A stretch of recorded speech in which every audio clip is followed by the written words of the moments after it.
সম্মানিত দর্শক শ্রোতা, আসসালামু আলাইকুম। মির্জা ফখরুল ইসলাম আলমগীরের একটা কথা নিয়ে এখন দেখা যাচ্ছে পুরা সোশ্যাল মিডিয়া জুড়ে এটা নিয়ে আলোচনা সমালোচনা হচ্ছে।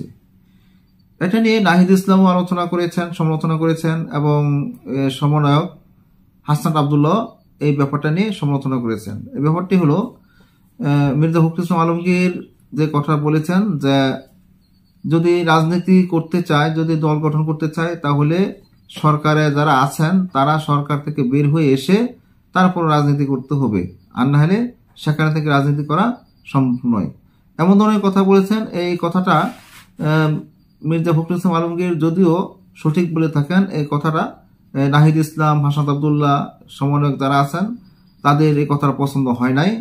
আজকের এই মির্জা ফখরুল ইসলাম আলমগীরের এই কথাটা নিয়ে টানাপোড়েনের সৃষ্টি হয়েছে। মির্জা ফখরুল ইসলাম আলমগীরকে আওয়ামী লীগের সাথে তুলনা করেছেন। নাহিদ ইসলাম বলেছেন যে বিএনপির কথার স্টোন আওয়ামী লীগের সাথে মিলে যাচ্ছে। এখন এই কথাটা কেন বলেছেন যে এখন বিএনপি তো একটা দল, বিএনপি তো আওয়ামী লীগের চিরশত্রু, আবার আওয়ামী লীগও বিএনপির চিরশত্রু। এখন তাদের যে শত্রুতা, এটা নিয়ে তো এখন সারা দেশ জুড়ে সকলেই জানে যে আওয়ামী লীগ বিএনপির উপরে অনেক নির্যাতন করেছে, জামায়াত ইসলামে নির্যাতন করেছে। এইসব নির্যাতিত নেতারা যা চিন্তা ভাবনা করেছেন সেই চিন্তার বিপরীত ঘটেছে তাদের মাঝে। উপদেষ্টা নাহিদ ইসলাম যে কথাগুলো বলেছেন তা হলো এমন, নির্বাচন প্রসঙ্গে বিএনপির সঙ্গে বৈষম্য বিরোধী ছাত্র আন্দোলনের টানাপোড়েনের মাঝে অন্তর্বর্তী সরকারের তথ্য উপদেষ্টা নাহিদ ইসলাম বলেছেন অন্তর্বর্তী সরকার নিয়ে বিএনপির কথা টোন আওয়ামী লীগের সাথে মিলে যাচ্ছে।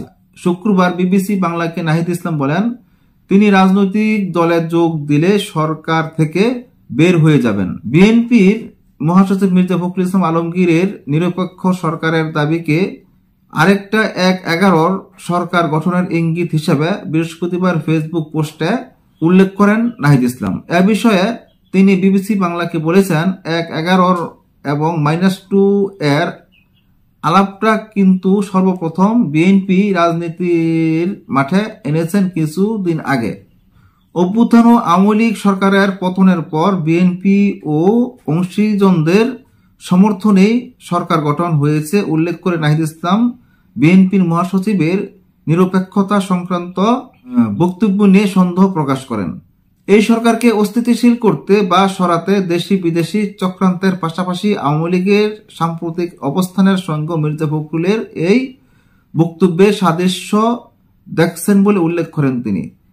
নাহিদ ইসলাম বলেন সম্প্রতি আওয়ামী লীগের কেন্দ্রীয় কার্যনির্বাহী কমিটির সদস্য মোহাম্মদ আলী আরাফাত শাহ কিন্তু স্ট্যাটাস দিয়েছে যে একটা অবৈধ ও অনির্বাচিত সরকার, একটা নিরপেক্ষ সরকার লাগবে, এর আন্ডারে সুষ্ঠু নির্বাচন হওয়া সম্ভব না। সেই একই টুনে আমরা যখন কথা বলতে দেখছি, এটা কিন্তু একটা সন্দেহ তৈরি করে।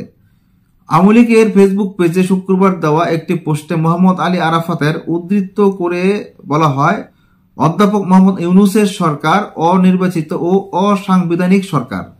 এই সরকারের অধীনে আগামী নির্বাচন হবে না এবং পরবর্তী নির্বাচন একটি নতুন সরকারের অধীনে হতে হবে। নাহিদ ইসলাম বলেন আমি মনে করি যে এটা তারা ওই উদ্দেশ্য থেকে বলেছে, কিন্তু তাদের কথার টুনটা কিন্তু আওয়ামী লীগের সেই টুনের সাথে মিলে গেছে। অন্যদিকে শুক্রবার দলীয় একটি অনুষ্ঠানে বিএনপির 111 সবচেয়ে বড় বক্তব্যকে হিসাবে উল্লেখ করেছেন দলটির স্থায়ী কমিটির সদস্য মির্জা আব্বাস। বিএনপি 111 আনার পায়তারা করছে, এমন অভিযোগের জবাবে তিনি বলেন ১/১১ যে ভয়াবহ পরিণতি তা বিএনপির চেয়ে বেশি কেউ ভোগ করে নাই। বিএনপি নেতা কর্মী, সাধারণ কর্মী থেকে খালেদা জিয়া পর্যন্ত সবাই এতে আক্রান্ত হয়েছেন বলে উল্লেখ করেন তিনি। আজ এই পর্যন্তই। আল্লাহ হাফেজ।